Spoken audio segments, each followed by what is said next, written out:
En tout cas, ça vient alimenter l'inspiration. Je pense que toute écriture se nourrit d'expériences, et le voyage, bien sûr, ce sont des expériences, ce sont des rencontres, ce sont des chocs culturels. Donc ça nourrit. Moi, je pense que c'est un atout en ce qui me concerne. Hein. J'y puise beaucoup de choses, oui.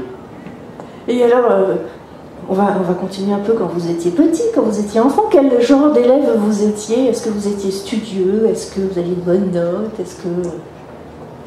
Je crois que j'étais plutôt studieux, effectivement. J'étais tout le temps dans mes livres. J'avais cette boulimie d'histoire hein, que j'ai encore. Donc il y a des choses qui ne changent pas. Et je n'étais jamais rassasié de lecture. Donc je lisais tout ce qui me passait sous la main. Je passais des journées entières en bibliothèque. Je me souviens que ce soit des bandes dessinées, des romans, des documentaires. Donc c'était vraiment mon truc, c'était les livres. Des contes, vous lisiez? Parce que dans tout ce que vous avez écrit, il y a notamment des réécritures de contes. Vous aimiez ça quand vous étiez petit?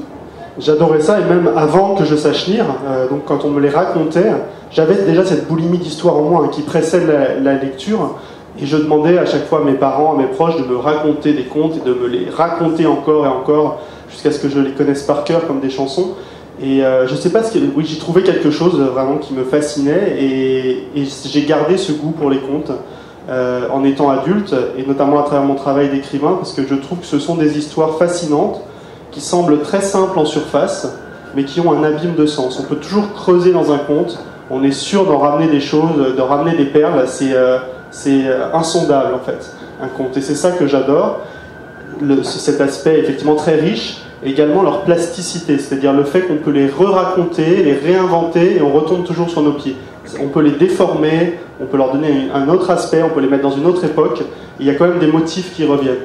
Et ça, c'est ce que j'ai essayé de faire, notamment dans mes premières séries, le cas de Jack Spark, qui tourne autour des contes de Charles Perrault en particulier. Puis ensuite, dans ma série Animal, chacun des tomes s'articulant sur un conte en particulier. Le premier sur celui de Boucle d'Or et les Trois Ours, et le deuxième sur le conte de la Reine des Neiges.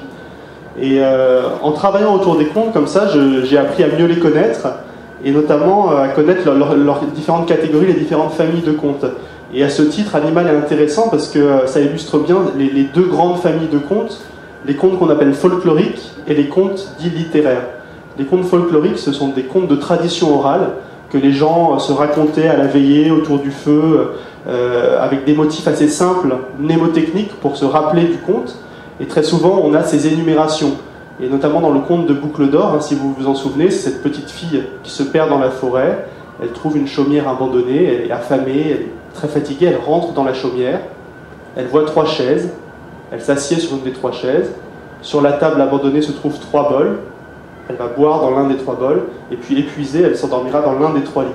Et ce motif du 3 qui revient, en fait, c'était un moyen pour les conteurs de se rappeler du conte lorsqu'ils le racontaient. Et il y a cette notion de comptine aussi. Comptine, c'est compter.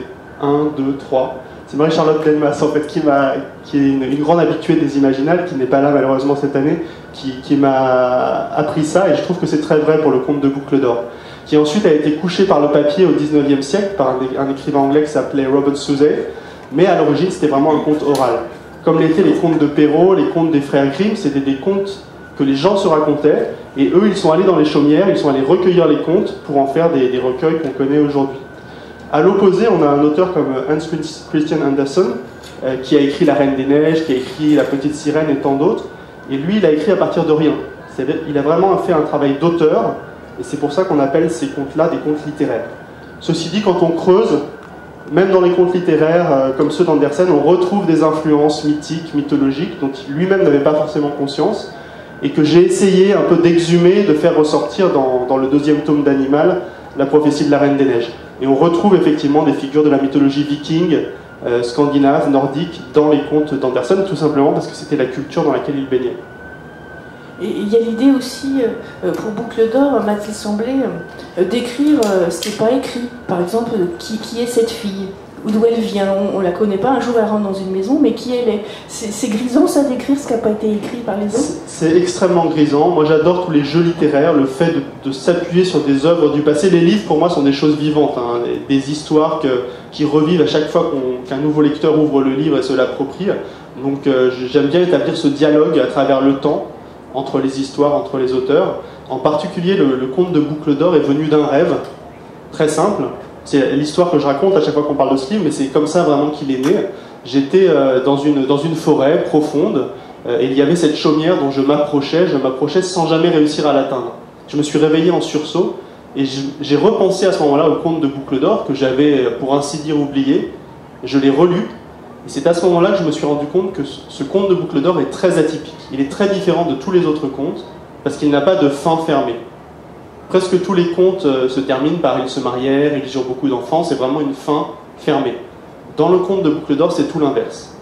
La jeune fille, lorsqu'elle est découverte par les 3 ours, se réveille en sursaut, elle est terrorisée, elle saute par la fenêtre et ça s'arrête là. On ne sait pas ce qui se passe après.